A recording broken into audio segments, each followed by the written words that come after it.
बाबा बागेश्वर जो सिद्धि की बात करते हैं, क्या लगता है आपको बाबा बागेश्वर के पास सिद्धि है? के हिसाब से महाराज जी सिद्ध पुरुष कौन है? मिट्टी है ना, कुम्हार चाहे तो घड़ा बना दे, चाहे तो चिलम बना दे, बस वही बात है। तो हम लोग इस कलयुग में जो चीज़ें बढ़ रही हैं, पाप बहुत ज़्यादा बढ़ रहा है, पाप की उपलब्धिता भी बढ़ रही है और उसको देखने सुनने समझने वाले लोग बढ़ रहे हैं। ऐसे में सनातन को मानने वाले, सनातन की परंपरा को आगे बढ़ाने वालों के लिए क्या करना चाहिए? अन्य मजहब पंथों में आप सवाल भी खड़ा नहीं कर सकते, वहाँ क्यों नहीं है, हमारे यहाँ क्यों है, आप पूछिए। ऐसा है तो ऐसा क्यों है, ऐसा है तो ऐसा क्यों, वहाँ आप क्यों कहेंगे, तो उत्तर ही नहीं है। नमस्कार, आपके साथ मैं हूं आदित्य कुमार। महाकुंभ में हमारी मौजूदगी है और ये ऐसा संयोग है कि 144 साल बाद ऐसा संयोग बन रहा है जब महाकुंभ हो रहा है।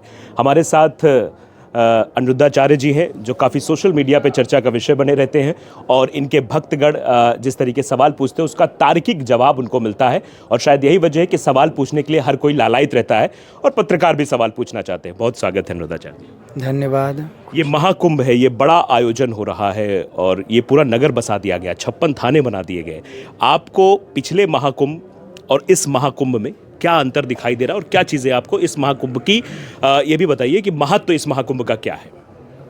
देखिए, 144 वर्ष बाद जो विशेष कुंभ है ना, इसका महत्व ये है कि हमेशा व्यवस्थाएं हमें सामान्य ही देखने को मिलती हैं, पर इस बार चूँकि योगी जी भी इसमें बढ़ चढ़ कर के हिस्सेदारी ले रहे हैं, क्योंकि वो भी संत हैं, तो उन्होंने अपने तरीके से इसको ठीक ठीक किया है।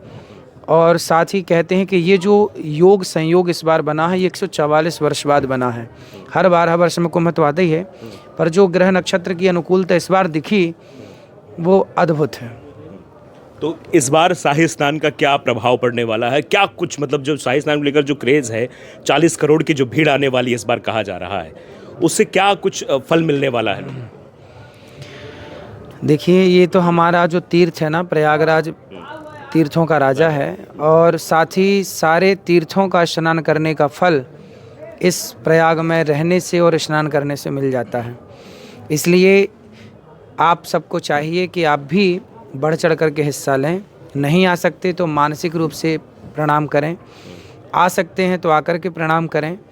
और ये जो पाप धुलने की बात है, कहते हैं कि जैसे दवाई खाने से रोग ठीक हो जाता है, उसी तरह जैसे दवाई रोग को समाप्त कर देती है दवा, उसी तरह पुण्य की दवाई पाप के रोग को समाप्त कर देती है। पुण्य भी एक दवाई है, औषधि है, जो पाप के जन्म जन्म के रोग कलमश को समाप्त कर देती है।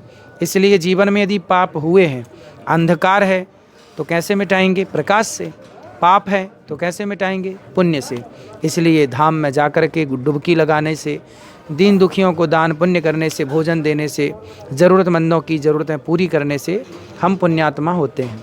अच्छा अनिरुद्धाचार्य जी, एक सवाल और है, क्योंकि अक्सर देखा है कुछ लोग सवालों से बचते हैं, लेकिन एक अनिरुद्धाचार्य जी अपने भक्तों के सवाल लेते हैं, उनका तार्किक जवाब देते हैं। कहाँ से अद्भुत क्षमता और ऊर्जा मिलती है आपको? मेरा तो प्रयास यही है कि आप सबके प्रश्नों के उत्तर यदि ना दिए जाएं और यदि आप लोगों को किसी ने गलत तरीके से गलत उत्तर दे दिया तो आप उसी को कहीं सही ना मान लें और कहीं समाधान करने की जगह धर्म में समस्या खड़ी ना हो जाए। इसलिए हम लोग स्वयं जवाब देने का प्रयास करते हैं कि आपको समस्या है तो शास्त्रों को लेके कोई सवाल है तो पूछिए, जो हमसे बनेगा आपके उत्तर देकर सेवा करेंगे। क्योंकि यदि हम नहीं उत्तर देंगे तो कोई और उत्तर देगा, और वो यदि गलत तरीके से आपको समझाकर गलत रास्ते पर ले गया, क्योंकि यूथ है, आपको हम जैसा बताएंगे आप वैसा मान लेंगे। तो समाज ऐसे ही है कि समाज को यदि सही गाइड मिल जाए तो वो सही रास्ते पर चल पड़े। मिट्टी है ना, कुम्हार चाहे तो घड़ा बना दे, चाहे तो चिलम बना दे, बस वही बात है। तो हम लोगों का प्रयास यही है कि आप सबको ज़्यादा से ज़्यादा हम टाइम इसलिए देते हैं ताकि समाधान हो जाए और समाज भटके ना। समाज में भटकाव की स्थिति बहुत ज़्यादा है, कुछ लोग सनातन पर बड़ा सवाल उठाते हैं, उनके लिए क्या जवाब देंगे आप? सवाल तो उठाने दीजिए, सवाल तो सदा। देखिए, हमारे सनातन धर्म की यही तो विविधता है, यही तो इस धर्म की सुंदरता है कि आप सवाल खड़ा कर सकते हैं, सवाल खड़ा कर सकते हैं और उसका समाधान भी पा सकते हैं। अन्य मजहब पंथों में आप सवाल भी खड़ा नहीं कर सकते, वहाँ क्यों नहीं है, हमारे यहाँ क्यों है, आप पूछिए। ऐसा है तो ऐसा क्यों है, ऐसा है तो ऐसा क्यों, वहाँ आप क्यों कहेंगे, तो उत्तर ही नहीं है। हमारे यहाँ तो समस्या, हमारे यहाँ ये सुंदरता है कि आप खूब सवाल करिए, पूछिए, वहाँ समाज की बहर से खारिज कर दिए जाएंगे। हाँ, वहाँ तो आप पूछ ही नहीं सकते क्योंकि उत्तर ही नहीं है ना। हमारे यहाँ उत्तर है।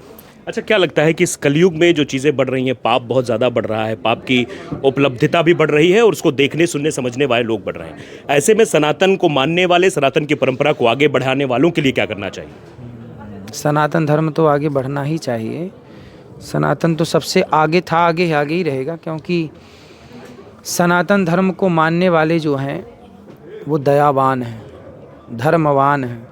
इसलिए सनातन सबसे श्रेष्ठ क्यों है? क्योंकि हमारे ही धर्म में, दुनिया में किसी मजहब पंथ को ढूंढ लीजिए, जितनी दया की बात, जितनी दया की भावना हमारे यहाँ है, दया धर्म का मूल है, पाप मूल अभिमान, उतनी दया की बात कहीं नहीं है। अच्छा, आपके हिसाब से महाराज जी सिद्ध पुरुष कौन है?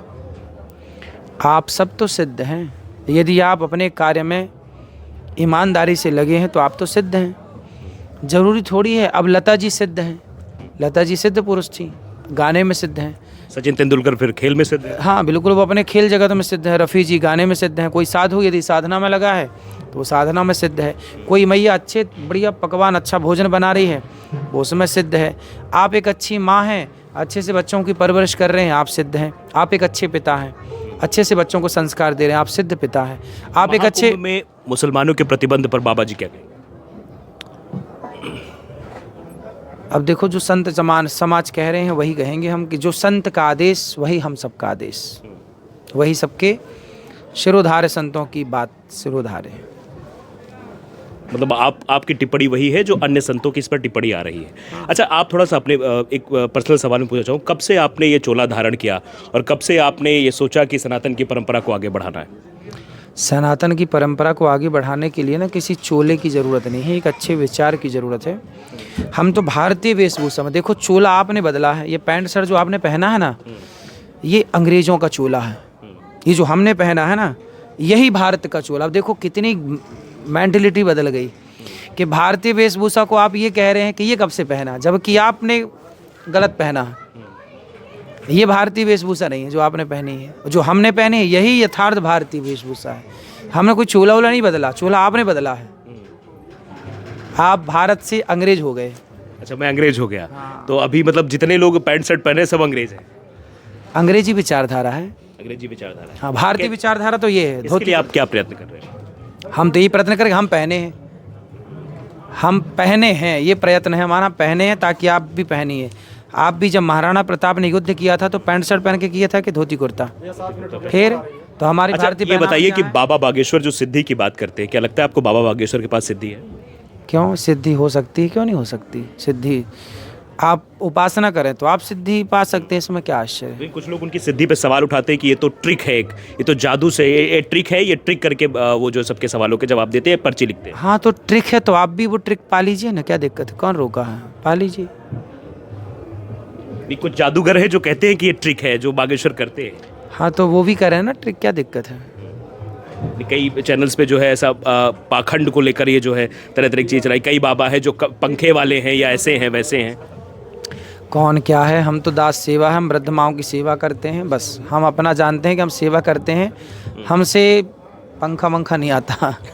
चलिए, बातचीत करने के लिए बहुत बहुत धन्यवाद। तो हमारे साथ अनिरुद्धाचार्य जी थे जो बेबाकी से अपने सवालों का जवाब दे रहे थे। तो उनका साफ तौर पर ये कहना है कि ये महाकुंभ 144 साल बाद जो सहयोग बना है वो सहयोग बहुत ही मतलब ऐसा है कि जिसमें जो स्नान करेगा उसको सीधे सीधे मोक्ष की प्राप्ति।